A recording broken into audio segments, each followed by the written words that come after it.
नमस्कार दोस्तों, मैं आनंद सर एक बार फिर आपका मैथमेटिका के YouTube चैनल पर स्वागत करता हूं। पिछले वीडियोस में मित्रों हमने एसिड और बेस यानी कि अम्ल तथा क्षारक के बारे में पढ़ाई की। अम्ल के बारे में बताया गया कि जो भी वाटर में पानी में डाल देने पर H2O में डाल देने पर H+ आयन देते हैं उन्हें हम लोग अम्ल कहते हैं। फिर हमने पढ़ा क्षारक। क्षारक के बारे में ये पढ़ा कि अगर किसी भी पानी में हम वाटर में अगर हम क्षारक डालेंगे तो ये OH- हमको देगा। इस आधार पर हमने अम्ल और क्षार पढ़ा। ये डिफिनेशन हमें आर्हेनियस साहब ने दिया था। इस चर्चा के बाद कोई भी चीज कितनी भी प्रबल क्षारक है और कितनी दुर्बल क्षारक है, या कितना प्रबल अम्ल है या कितना दुर्बल अम्ल है, इसको मापने के तरीके के बारे में हमें आज की क्लास में बात करनी है। ठीक है। अब इस मामले में हमारे पास एक पैमाना है जिसे हम पीएच पैमाना कहते हैं। ये पीएच पैमाना दिया गया है सोरेनसन के द्वारा। ये दिया गया है सोरेनसन के द्वारा। इन्होंने आसान कर दिया हमारा काम। आप इजीली एसिड कितना है या कितना बेसिक है इस मामले में बड़े ही सहजता से बता सकते हैं। इस पैमाने पर एकदम जैसे आपकी साधारण पृथ्वी यानी कि स्केल होता है, वैसे ही ये एक स्केल होता है जिस पर संख्याएं गुदी होती हैं। 0 से शुरू करते हैं 1 2 3 4 5 6 7।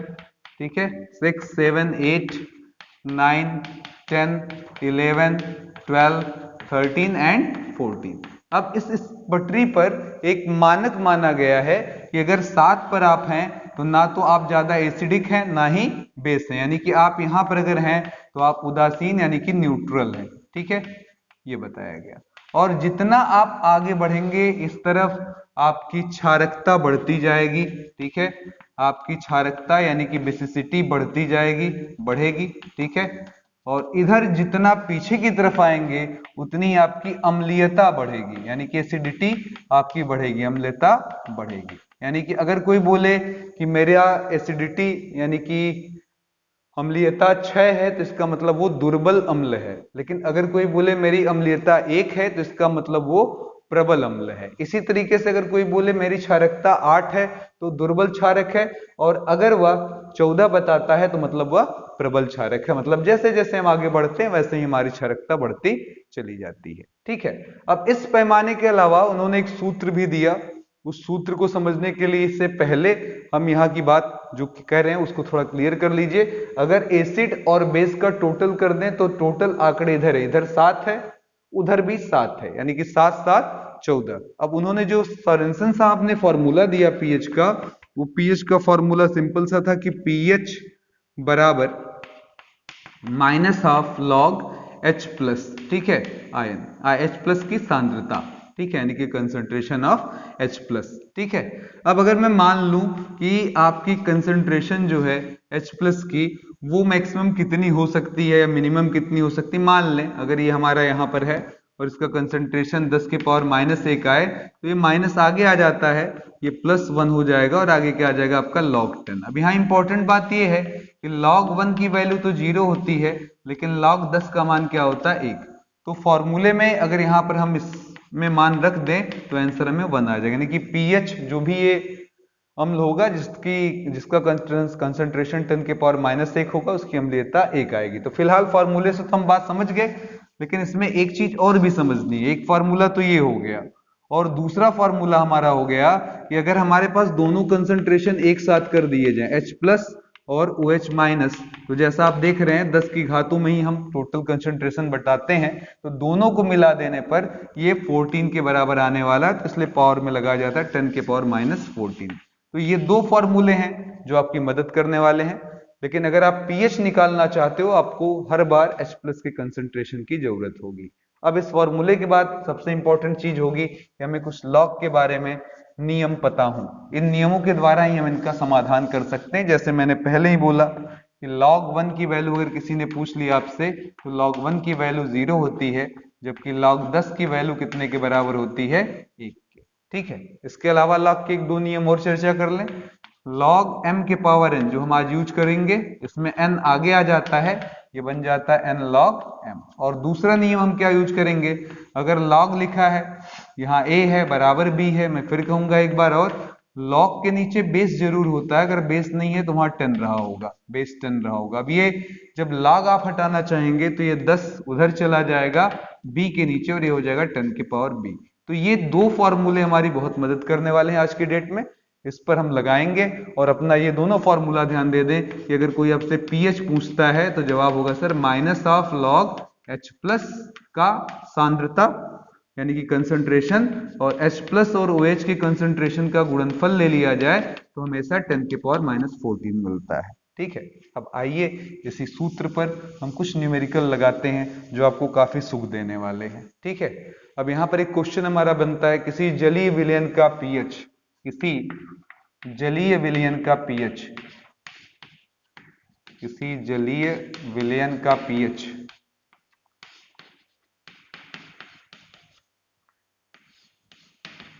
5 है, तब H प्लस की सांद्रता क्या है, कंसंट्रेशन क्या है, सांद्रता क्या है। ठीक है, सिंपल क्वेश्चन, छोटा सवाल। किसी जलीय विलयन का pH बराबर 5 है, तब H प्लस की सांद्रता क्या होगी। जवाब आसान है, कहिए सर, हल लगाइए। देखिए pH का संबंध क्या होता है H प्लस की कंसंट्रेशन से, तो जवाब है माइनस ऑफ H प्लस। ठीक है, अब यहां पर अच्छी बात है, हमको pH दे रखा है, देखिए pH की वैल्यू कितना दे रखा है 5, तो यहां हम 5 उठाकर रख देंगे, आगे log H प्लस। अब इस माइनस को आप इधर भेज दीजिए, ये हो जाएगा -5 बराबर log यहाँ पर H प्लस, और यहाँ नीचे 10 लगा सकते हैं। ठीक है, अब ये 10 यहाँ आएगा तो ये हो जाएगा आपका log, अगर आपको हटाना तभी जाकर आपको H प्लस मिल पाएगा, तो हटाने के लिए इसको यहाँ भेजा। और मैंने बोला जब ये नीचे जाएगा तो इसको क्या करेगा, ऊपर उठा लेगा। तो आंसर आ गया कि सर H प्लस का कंसंट्रेशन हमारा कितने के बराबर है, अगर कोई पूछे तो जो आंसर होगा 10 के पावर -5। इजी आंसर है। ठीक है, 10 के पावर -5, ये हो गई H प्लस की सांद्रता। क्लियर। अब इसी का अगर हम अपोजिट क्वेश्चन पूछ लें, जैसे हम ऐसे पूछ लेते कि किसी जलीय विलयन में, किसी जलीय विलयन में, जलीय विलयन में H प्लस का कंसंट्रेशन जो है वो 10 के पावर -3 है, तब pH कितना होगा, तब pH कितना होगा, तब pH बराबर वॉट। तो आंसर हुआ सर, इजी है, pH बराबर क्या होता है हमारा फॉर्मूला मित्रों, minus of log H plus का कंसंट्रेशन। तो जवाब है सर H प्लस का कंसंट्रेशन हमको दिया हुआ है, केवल पुटअप कर देंगे तो माइनस लॉग 10 के पावर -3। अब ये -3 नीचे उतार लो तो ये माइनस के साथ मिलकर +3 आ गया आपका log 10, तो ये 3 हो गया इंटू log 10 का मतलब 1। आंसर कितने के बराबर आ गया हमारा, 3 के। क्लियर। चलिए, ये दोनों क्वेश्चन उम्मीद करता हूं आपको आराम से समझ में आ गए होंगे। अगला क्वेश्चन हमारा है m/, ये क्वेश्चन देखिए बहुत ही अच्छा है, m/100 ऑफ HCl में। ठीक है, m/100 HCl विलयन का pH क्या होगा। विलयन का मतलब सॉल्यूशन होता है, विलयन का pH क्या होगा। ठीक है, इसका pH कितना होगा। तो काम आसान है, फिर से देख लीजिए, m/100 का मतलब ये हो गया कि मोल पर 100 ये लगा कर दिया हमको। ठीक है, फॉर्मूला तो आपको याद ही हो गया होगा pH का। तो यहाँ पर आइए देखिए, इसका मतलब ये हुआ कि m/100 का मतलब हुआ, इस 100 को हम ऊपर अगर ले जाएं तो 100 को हम 10 के पावर 2 लिख सकते हैं, ऊपर जाकर ये हो जाएगा 10 के पावर -2, तो ऊपर हो जाएगा 10 के पावर -2 m ऑफ HCl। अब इसमें अगर हम HCl में H प्लस और Cl का कंसंट्रेशन पूछे, ठीक है, तो यहाँ पर जवाब सीधे है कि सर H प्लस और Cl माइनस का कंसंट्रेशन हमारा कितना होगा, जो ये लिखा हुआ है, यानी कि 10 के पावर -2, यहाँ भी 10 के पावर -2। ठीक है, अब यहाँ पर अगर हमसे पूछा जाए कि सर ये बताइए कि यहाँ पर हमारा जो H प्लस है उसका कितना होगा, उसी तो तुम्हें pH मिलेगा। pH की वैल्यू क्या होती है बताइए, pH बराबर क्या होता है, minus of log H plus का कंसंट्रेशन। तो हमें H प्लस का कंसंट्रेशन मिल रहा है, कोई प्रॉब्लम नहीं है, हम 10 के पावर -2 लगाएंगे, ये माइनस आगे आएगा, माइनस से -2 का मल्टीप्लाई आगे log 10, तो ये माइनस माइनस प्लस, log 10 की वैल्यू 1 होती है, तो आंसर कितने के बराबर आ जाएगा, 2 के। ठीक है, आसान चीजें हैं, ठीक है। चलिए क्वेश्चन अगला, किसी विलयन में, अगला क्वेश्चन और लास्ट भी इस टाइप पर पीएच पर, किसी विलयन में हाइड्रोक्सिल अम्ल,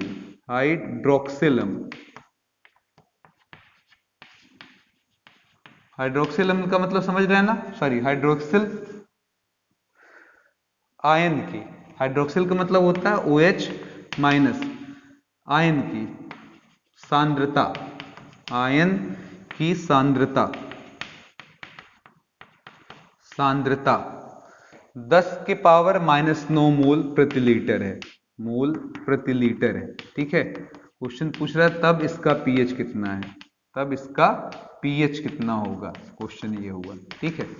अब देखिएगा इंपॉर्टेंट बात क्या है इस सवाल में कि हमारे पास पीएच तो दिया है, ठीक है, लेकिन पीएच किसका दिया, अगर कोई पूछे तो पीएच नहीं दिया सर, हमको क्या दिया है, बल्कि OH माइनस का कंसंट्रेशन दिया है, कितने के बराबर, 10⁻⁹ OH की सांद्रता दिया है 10⁻⁹। पर आप जानते हैं पीएच के लिए हमारे लिए क्या आवश्यक है, तो जवाब है सर पीएच के लिए आवश्यक है हमें H+ का कंसंट्रेशन जानना, ठीक है। तो क्वेश्चन अपने आप से ये पूछिए कि क्या कोई ऐसा जुगाड़ है जिससे OH माइनस की सहायता से हमें H+ का कंसंट्रेशन मिल जाए, जवाब हाँ में आएगा। अब यहाँ पर देखिए H+ और OH माइनस, अभी अभी मैंने समझाया था आपको, दोनों के कंसंट्रेशन का गुणनफल 10⁻⁴, तो ये अगर नीचे चला जाए तो हमें H+ का कंसंट्रेशन मिल जाएगा 10⁻⁴, ये नीचे आएगा तो 10 के पावर कितना हो जाएगा, -9, माइनस को ऊपर ले जाएंगे प्लस हो जाएगा, तो 10⁻⁴ इंटू 10⁻⁹, आधार समान है, घात जुड़ जाएगी, 10⁻⁻14 प्लस 9 मिलकर 10 के पावर क्या आ जाएगा, -5, ठीक है। तो अब ये उठाकर रख दीजिए आप यहाँ पर, देखिए कितने आराम से आपको आंसर मिल जाएगा।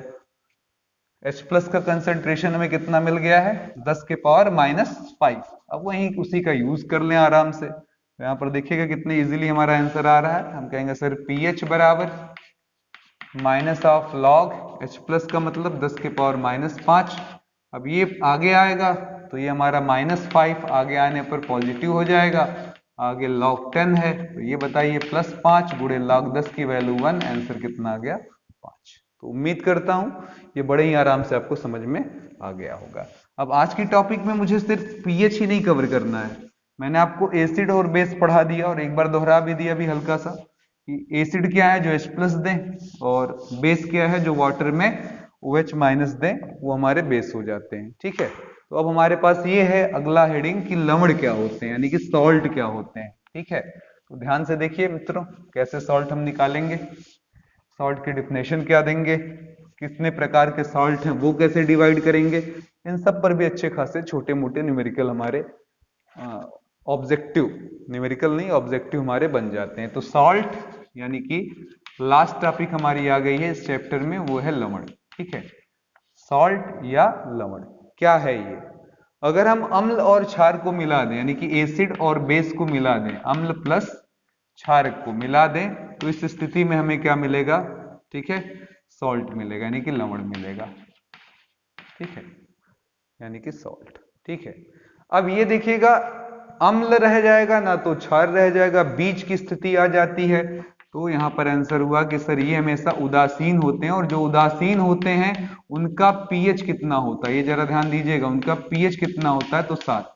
तो अगर मैं बोलूं कि लवणों का लगभग पीएच जो होता है, सामान्य लवण का, ठीक ठाक लवण जो है उनका पीएच क्या होता है, तो जवाब होगा सर 7। जैसे एग्जाम्पल है आपका NaCl, ठीक है, NaCl, इसमें देखिए Na कहां से आया होगा, तो जवाब होगा सर NaOH से आया होगा संभवतः, और Cl कहां से आया होगा, HCl से। तो ये एसिड और ये बेस, यानी कि ये आपका अम्ल और ये आपका क्षार दोनों मिले होंगे, तब जाकर इनके मिलने से क्या बना होगा, NaCl। लेकिन अब ये क्या होगा, अगर कोई इसका पूछे पीएच ऑफ यानी कि NaCl का पीएच ऑफ NaCl कोई पूछ दे तो आंसर सीधे क्या लिख देना, 7, किसी भी सॉल्ट का। इसी तरीके CH3 COO Na, अब बताओ ये किससे किससे मिलकर बना होगा, जरा गेस करो। तो इतना पार्ट देखो याद आ रहा होगा, CH3 COOH, और ये Na को देखकर क्या याद आ रहा होगा, NaOH। तो ये आपका दुर्बल अम्ल और ये आपका क्या रहा, प्रबल क्षार, दोनों के मिलाने से हमें ये सॉल्ट मिला हुआ है।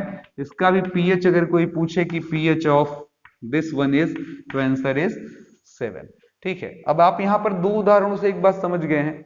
यहाँ देखिए NaOH और HCl, और यहाँ पर CH3COH और NaOH। ठीक है, तो ये अगर आप ध्यान दें तो यानी कि एसिड और बेस के मिलने से ही सॉल्ट बनता है। तो इट मे बी कि एसिड प्रबल हो और बेस जो हमारा हो वो निर्बल हो, यानी कि अम्ल हमारा प्रबल हो और क्षार हमारा क्या हो, दुर्बल हो। इसी तरीके से हो सकता है हमारा अम्ल दुर्बल हो और क्षार जो हो प्रबल हो, या फिर दोनों दुर्बल हो या दोनों ही प्रबल हो। इस तरीके से अगर बात किया जाए तो हम सॉल्ट को 3-4 कैटेगरी में बांट सकते हैं कम से कम। ठीक है, इस प्रबलता, अम्ल की प्रबलता या दुर्बलता, क्षार की प्रबलता या दुर्बलता के आधार पर, जिनके मिलने से हमें ये मिलने वाला है। ठीक है, तो चलिए जरा चर्चा करते हैं कैसे क्या होने वाला है और कैसे क्या क्या कैटेगरी बटेगी। कैटेगरी तो मैंने क्लियर ही कर दी आपको।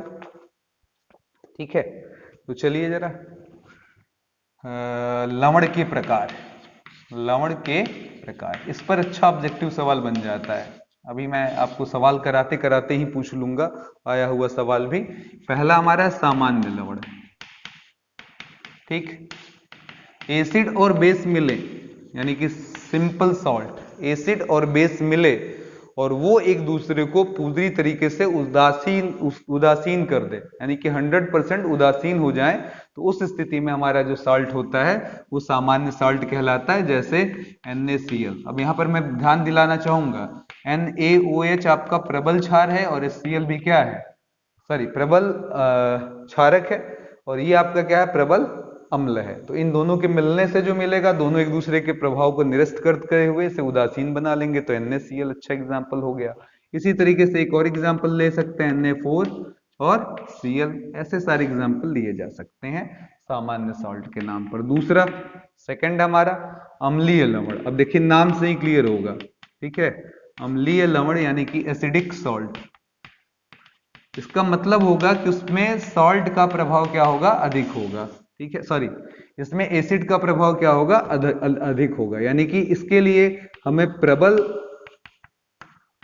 अम्ल लेना पड़ेगा ताकि उसका प्रभाव ज्यादा हो, और दुर्बल सॉल्ट। जब प्रबल अम्ल को दुर्बल क्षारक से मिलाएंगे तो ऑब्वियस है ये दुर्बल है, तो इसलिए प्रभाव ज्यादा किसका रहेगा, अम्ल का। अब ऐसे अगर लवण का टेस्ट लिया जाए, इस प्रकार से जो लवण बनेगा अगर उसकी टेस्टिंग की जाए तो ऑब्वियस है ये किसका टेस्ट देगा, दुर्बल अम्ल का या प्रबल क्षार का, प्रबल अम्ल का। तो जवाब होगा सर इसमें अम्ल का हमें टेस्ट प्राप्त होगा, यानी कि एसिड होने के लक्षण प्राप्त होंगे, क्योंकि एसिड पूर्ण तरीके से उदासीन नहीं हुआ होगा।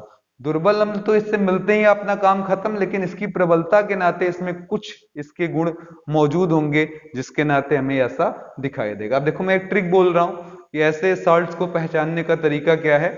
जब आपके पास एक एसिड और एक बेस के लक्षण दिख रहे हैं, जैसे मैंने यहां पर लगातार समझाया, उनके बीच में एक H या H2 आयन आ जाए, H या H2 आ जाए, तो उस स्थिति में समझ जाइएगा कि ये कैसा है, अम्लीय लवण है। जैसे एग्जांपल में आपके पास है, देखिए NaH और SO4। अब यहाँ पर SO4 से पता चल रहा है H2SO4 और NaOH, और बीच में क्या घुस गया है, H। यही H हमको अम्ल होने का टेस्ट करवा देगा कि ये अम्लीय है। ठीक है, ये कंसंट्रेशन या सॉल्ट जो भी है वो हमारा अम्लीय है। इसी तरीके से दूसरा एग्जाम्पल भी हम ले देख सकते हैं, NaH2 और PO4। यहाँ भी देखिएगा, इधर आपका अम्ल, सॉरी क्षारक, और उधर आपका अम्ल, और बीच में क्या लगा हुआ आपका H2, जो बताता है कि एसिडिक प्रभाव ज्यादा इस पर दिखाई देगा। अगर हम इसका टेस्ट लेते हैं तो हमें एसिड का टेस्ट ज्यादा हद तक मिलेगा। ठीक है,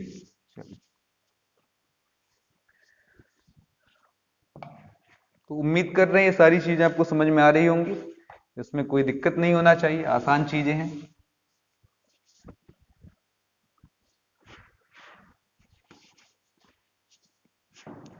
अगला हमारा होगा मिश्रित लवण। ठीक है, मिश्रित लवण तीसरा हमारा है। इसमें क्या होता है मित्रों, इसमें हमारे पास एक अम्ल ले लें और उससे मिला दें दो क्षार, दो क्षारक या क्षार। और इसी प्रकार देखिए क्षारक और क्षार अलग अलग होते हैं, मैंने आपको पिछले क्लास में बताया है। क्षारक हम बेस को कहते हैं, और ऐसे बेस जो पानी में पूर्ण रूप से डिजॉल्व हो जाते हैं उनको क्या कहते हैं हम लोग? क्षार कहते हैं। तो बुकों में क्षार कई बार लिखा रहता है तो चल जाएगा। फिलहाल यहाँ पर सब कुछ क्षम्य है। एक क्षार ले लें आप और 2 अम्ल ले लें, तो इस तरीके की मिलावट से हमें जो प्राप्त होगा लवण, वो कैसा कहलाएगा? मिश्रित लवण कहलाएगा। जैसे इसका सबसे अच्छा एग्जाम्पल है विरंजक चूर्ण। ठीक है, विरंजक चूर्ण इसका सबसे अच्छा एग्जाम्पल है। ठीक है, ये क्या होता है? फॉर्मूला याद होना चाहिए, कई बार हमारे एग्जाम में आया है कि विरंजक चूर्ण का फॉर्मूला बताएं, तो CaOCl2 या ऐसे Cl लिखकर एक बाहर Cl भी लिखा रहता है। इस तरीके से भी विरंजक चूर्ण का फॉर्मूला दिया जाता है। अगला है हमारा फोर्थ, द्विक साल्ट। नाम से ही समझ में आ रहा होगा, डबल साल्ट। ठीक है, द्विक लवण यानी कि डबल सॉल्ट। ठीक है, द्विक लवण नाम से ही क्लियर हो गया, दो सामान्य लवणों को आपस में क्या करिए? विलयन, दो सामान्य लवणों के विलयन के वाष्पन से जो हमें प्राप्त होगा वो हमारा द्विक लवण हो जाएगा। अब इसमें एक पॉपुलर नाम आपका है फिटकिरी, बहुत पूछा जाता है एग्जाम में इसका फॉर्मूला भी। कितने लोग को याद होगा ये तो कहना मुश्किल है, लेकिन मैं याद करा रहा हूं, K2SO4 Al2 और इसके बाद SO4 थ्राइस और 24S2, ये आपका फिटकरी का फॉर्मूला रहा। फिटकरी का वो फॉर्मूला रहा, या इसी को पोटास एल्बम भी हम लोग बोलते हैं, पोटास एल्बम भी इसका नाम है। ठीक है, तो ये काफी पॉपुलर नाम है क्योंकि इसको कई बार ऐसे भी पूछा गया कि फिटकरी का फॉर्मूला क्या होता है, तो आपको याद होना चाहिए K2SO4 Al2SO4 थ्राइस 24S2O।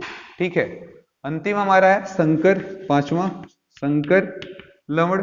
ठीक है, या फिर इसी को अंग्रेजी में हम लोग कॉम्प्लेक्स साल्ट बोलते हैं। इसका अंग्रेजी नाम बड़ा इंपॉर्टेंट हो जाता है, कॉम्प्लेक्स, जैसे जटिल। कोई आदमी है, कभी आपको मिठाई खिलाता है, कभी तमाचा लगाता है, तो इस स्थिति में हम समझ नहीं पाते कि उसका स्वभाव विनम्र है या खतरनाक है। तो इन चीजों को समझने के लिए जब हम उसका स्वभाव नहीं समझ पाते तो कहते हैं बड़ा जटिल आदमी भैया, कभी ये गाली देता है, कभी बड़ा खुश हो जाता है। ठीक है, तो यहाँ पर देखिएगा संकर लवण भी ऐसा ही है। यहाँ पर अगर हम दो यौगिकों की सहायता से एक ऐसा लवण बनाएं जिसमें हमें किसी भी यौगिक का टेस्ट ना मिल पाए, तो उस स्थिति में हम उसको संकर लवण कहते हैं। इसमें देखिए कॉम्प्लेक्स हिस्सा जो है, जो कॉम्प्लेक्स भाग है, जो टेस्ट देने के लिए तैयार नहीं होता, उसको हम लोग घेर लेते हैं, मतलब जिससे हम, जिसका टेस्ट हमें नहीं मिलता। जैसे एग्जांपल देखिएगा, इसका अगर हम एग्जांपल ले लें तो ये हमारा हो जाएगा K4FeCN6, एक छोटा सा एग्जांपल ले लिया। अब आप देख रहे हैं इसमें एक हमने बड़ा डब्बा लगाया, कहां पर? यहाँ पर। ठीक है, यहाँ पर दो आयन हमारे पास है, एक Fe है और एक Cn का आयन। ये दोनों ही आयन हमारे टेस्ट नहीं देते। अगर हम इसका टेस्ट लेना चाहें कि आयरन का टेस्ट देगा तो जवाब नहीं देगा, साइनाइड का टेस्ट देगा, जवाब नहीं देगा।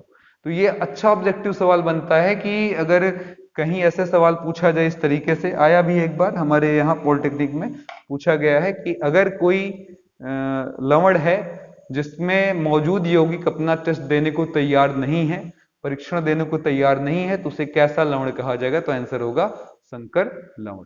ठीक है, अब यहाँ पर देखिए एक कॉमन सी चीजें हैं, इन चीजों को यानी कि सॉल्ट्स को अगर हम पानी में डाल दें तो वो टूट जाते हैं। कैसे टूटते हैं? बहुत ही सिंपल सी चीज है, दुर्बल क्षारक या दुर्बल अम्ल में दो पार्ट में, या फिर दुर्बल अम्ल और प्रबल क्षारक के रूप में, और कई बार ऐसा भी होता दोनों ही दुर्बल में टूट जाते हैं। तो ये डिपेंड करता है सॉल्ट पर। ठीक है, अब आइए इसको एक एग्जांपल से मैं समझा दूं और फिर एक आया हुआ सवाल इस पर मैं आपसे पुटअप करता हूं। ठीक है,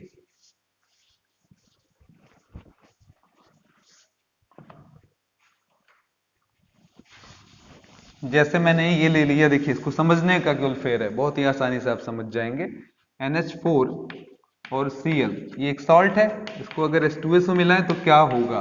तो इधर देखिएगा, अगर आप थोड़ा सा दिमाग खर्च करते हैं उस पर तो आपको समझ में आ जाएगा। NH4 पर एक प्लस आएगा, Cl पर एक माइनस, और इसको अगर तोड़ते हैं तो एक H प्लस आएगा और दूसरा OH माइनस। प्लस के साथ माइनस जाएगा, प्लस के साथ या माइनस के साथ प्लस जाएगा, तो ये बन जाएगा NH4OH और यहाँ पर बन जाएगा HCl। अब HCl कैसा है? बहुत ही सिंपल सी चीज है, HCl कैसा अम्ल है?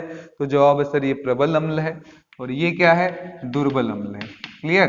अब यहाँ पर मैं फिर वही बात अपनी दोहराना चाहूंगा कि अगर मैं पूछूं कि अगर इसका मैं टेस्ट लूं तो ये, सॉरी, प्रबल अम्ल है और ये दुर्बल क्षारक है। अब अगर मैं इसका टेस्ट लूं, लिटमस पेपर ले जाकर देखूं, तो ये नीले को लाल कर देगा, नीले लिटमस को क्या कर देगा, लाल। मतलब ये केवल एसिड का टेस्ट देगा, जो प्रबल होगा वही भारी पड़ेगा, सॉल्ट का टेस्ट बिल्कुल नहीं देगा। ठीक है, तो ये ध्यान देना आपको कि नीले को लाल कर देगा क्योंकि इसमें प्रबल अम्ल है। ठीक है, अगर प्रबल क्षारक हुआ जैसे आपके मन में आ रहा हो, तो यहाँ देखिएगा CH3COO, Na को अगर H2O से हम अभिक्रिया करा दें तो ये दो पार्ट में देखिएगा, एक प्लस और माइनस वाला भाग CH3CO COO माइनस और Na प्लस हो जाएगा हमारा।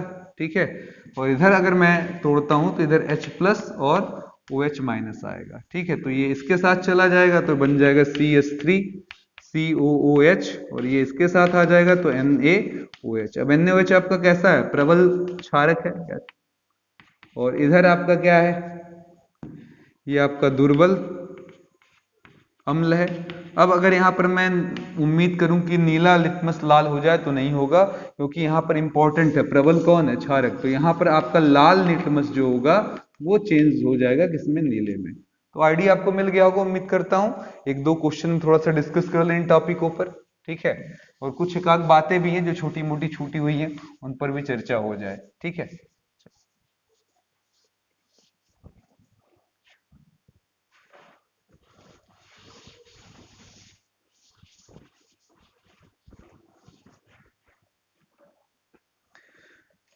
एक छोटा सा क्वेश्चन इसी पर आया हुआ पॉलिटेक्निक से, हम उठा लें।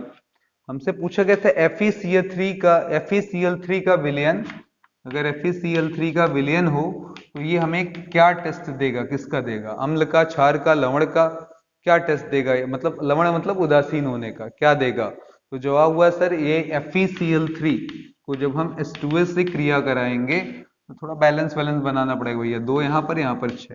ठीक है, अब यहाँ पर फिर वही काम है, आप समझ सकते हैं। Fe को अगर आप तोड़ते हैं तो देखिएगा Fe आपका 2 टाइम्स यहाँ पर है, Fe है, और Cl माइनस होगा, Fe प्लस होगा और Cl क्या होगा, माइनस में जाएगा। लेकिन Fe के ऊपर कितने आएंगे, इसी को बैलेंस करने के लिए हमने यहाँ पर क्या लिखा सर, FeCl3 है, यहाँ पर हमने ये लगा रखा है। ठीक है, अब यहाँ पर देखिए कैसे इसको समझेंगे। यहाँ पर हमारे पास Fe पर क्या आ जाएगा, राइस आएगा, तो ये 2 रहेगा तो इसको बैलेंस कर लेगा। ठीक है, उधर वाला 2 3 6 से कर लेगा, तो इसी तरीके से ये भी 6, इधर भी 6। ठीक है, अब यहाँ पर रिएक्शन अगर कराएं तो जवाब होगा सर Fe हमारा मिल जाएगा OH से, क्योंकि Fe क्या होगा, प्लस, और OH क्या होगा, माइनस होगा। ठीक है, यहाँ पर 2 और 3। फिर इसके बाद हम कहेंगे सर जी इन दोनों के रिएक्शन से अब क्या बचा, तो इसमें Cl बचा होगा, उसमें H। अब जितना भी अंक उसमें बचा वो देख लीजिए, इसमें 6 आएगा, वहां भी 6 है, तो यानी कि 6HCl निकल आएगा। अब ये देखिए OH होने के नाते ये दुर्बल आपका क्षारक है या क्षार है, और ये आपका क्या है, HCl जो है वो क्या है, प्रबल अम्ल है। अब कोई पूछे इसका टेस्ट क्या देगा, तो जवाब होगा सर ऑब्वियस है, इसका टेस्ट लेने पर हमें अम्ल की बात मिलेगी, अम्ल का प्रमाण मिलेगा, यानी कि ये ब्लू लिटमस को क्या कर देगा, लाल कर देगा। ठीक है, अब चलिए अगला क्वेश्चन हम अगर ले लेते हैं, दुर्बल अम्ल का। अच्छा, कभी कभी ऐसा आता है दुर्बल अम्ल का, ठीक है, कभी कभी पूछता है अम्ल का जो क्षारक होगा वो कैसा होगा, क्षारक कैसा होगा, यहाँ जगह छोड़ दें और क्षारक लगा दें, या फिर इसी तरीके से हम कर दें प्रबल अम्ल का। ठीक है, क्षारक कैसा होगा, इसको ऐसे भी कर सकते हैं, मतलब दोनों तरफ से क्वेश्चन बन सकते हैं। ठीक है, कैसा होगा, तो जवाब होगा सर इसका क्षारक कैसा होगा। तो देखिए बहुत ही सिंपल सी ट्रिक है, दुर्बल होगा तो उसका क्षारक प्रबल होता है, और अगर ये प्रबल अम्ल है, दुर्बल अम्ल है, तो उसका क्षारक क्या होगा, प्रबल होगा, और अगर प्रबल अम्ल है तो उसका क्षारक कैसा होगा, दुर्बल होगा, मतलब उल्टा होगा। यहाँ दुर्बल लिखा तो उधर प्रबल, उधर प्रबल है तो इधर दुर्बल। सिंपल ट्रिक है, ये कभी कभी ऐसे सवाल आ जाते हैं। ठीक है, कुछ खास चीजों का हमें पीएच मान याद होना चाहिए। जैसे हमसे कई बार आया हुआ है कि हमारी आंसू जो हैं उसका पीएच कितना होता है, तो उसकी पीएच वैल्यू होती है 7.4। ठीक है, इसी तरीके से कभी कभी हमसे पूछा गया है कि सर सिरके का कितना होता है, तो सिरके का कितना होता है, जवाब हो जाएगा सिरके का 3 होता है। इसी तरीके से कई बार हमसे क्वेश्चन बना हुआ है कि दूध की अम्लीयता कितनी होती है, तो दूध की अम्लीयता होती है 6.4। ठीक है, इसी तरीके से चूने का भी कई बार पूछा गया, तो चूने का कितना होता है, पूरा का पूरा 13। ठीक है, 13। ठीक है, और भी एक आध क्वेश्चन आया कि सर टमाटर का आया है, और एक क्वेश्चन हमसे पूछा गया है टमाटर के अलावा नींबू। ठीक है, तो टमाटर का कितना और नींबू का कितना, तो नींबू का होता है 4.2 और टमाटर थोड़ा, सॉरी, टमाटर का हमारा 4.2 होता है, और जबकि नींबू नींबू टमाटर से ज्यादा खट्टा होता है। और पिछले क्लास में मैंने आपसे बोला है कि जो जितना खट्टा है उतना तगड़ा अम्ल भी बन सकता है। ठीक है, तो तगड़ा ये है, इसलिए 2.2 के आसपास इसका होता है नींबू का, 2 दशमलव समथिंग, 2 दशमलव शायद, हाँ 2.4 के आसपास। ठीक है, तो इन 4-5 इंपॉर्टेंट चीजों का पीएच मान याद कर लीजिए, जैसे आंसू का 7.4, सिरके का 3, दूध का 6.4, चूने का 13, नींबू का 2.4, टमाटर का 4.2। ठीक है, कभी कभी हमसे ये पूछा जाता है भास्मीयता। ठीक है, भास्मीयता ये भी एक नया शब्द है। ठीक है, भास्मीयता क्या होती है अगर कोई पूछे तो, अगर हम कोई भी अम्ल में के अणु में उपस्थित योग H परमाणुओं की संख्या को काउंट करें तो वही उसकी उस अम्ल की भास्मीयता कहलाती है। यानी कि इनडायरेक्टली किसी अम्ल में कितने हाइड्रोजन मौजूद हैं वो उसकी क्या कहलाती है, अम्लीयता। ठीक है, अब उसी में नाम पड़ जाएगा, जैसे अगर वो 2 अम्ल दे तो द्विभास्मीयता, 3 अम्ल दे, एक मिनट, 2 अगर हाइड्रोजन दे तो द्विभास्मीयता, अगर 3 हाइड्रोजन दे त्रिभास्मीयता, अगर 4 हाइड्रोजन दे चर भास्मीयता। जैसे अगर मैं आपसे ये पूछूं कि H2CO3 मैंने लिखा है तो यहाँ भास्मीयता कितनी है, आप देख सकते हैं हाइड्रोजन कितना है 2, तो यहाँ कह सकते हैं सर द्विभास्मीयता। हाइड्रोजन की संख्या हमारे लिए इंपॉर्टेंट है, यही हमारा निकलेगा इतने हाइड्रोजन्स जब हम इसको तोड़ेंगे तो ये हो जाएगा। इसी तरीके से H3PO4 के लिए पूछे भास्मीयता कितनी, तो देखिए हाइड्रोजन कितने इसके पास 3, तो ये हो जाएगा त्रिभास्मीयता। ठीक है, कभी कभी ये सवाल पूछे ले जाते हैं। तो उम्मीद करता हूं आज की वीडियो आपको बहुत अच्छी लगी हो और जरूर आपके अच्छे अच्छे कमेंट हमको मिलेंगे। ठीक है, सुनने के लिए, पढ़ने के लिए, देखने के लिए। तो इस उम्मीद के साथ मैं आनंद सर आपसे लेता हूं इजाजत। और पिछले वीडियो में मैंने आपसे पूछा था फॉर्मिक अम्ल, जो कि मधुमक्खी के काटने या चींटी के काटने पर हमारे शरीर को में पेन पैदा करता है, उसका फॉर्मूला क्या होता है। तो फॉर्मिक एसिड का फॉर्मूला कुछ मित्रों ने कमेंट किया था उसमें, तो आंसर है HCOOH। तो धन्यवाद, इसी के साथ मुलाकात होगी अगले वीडियो में। तब तक के लिए जय हिंद, जय भारत, हमेशा की तरह।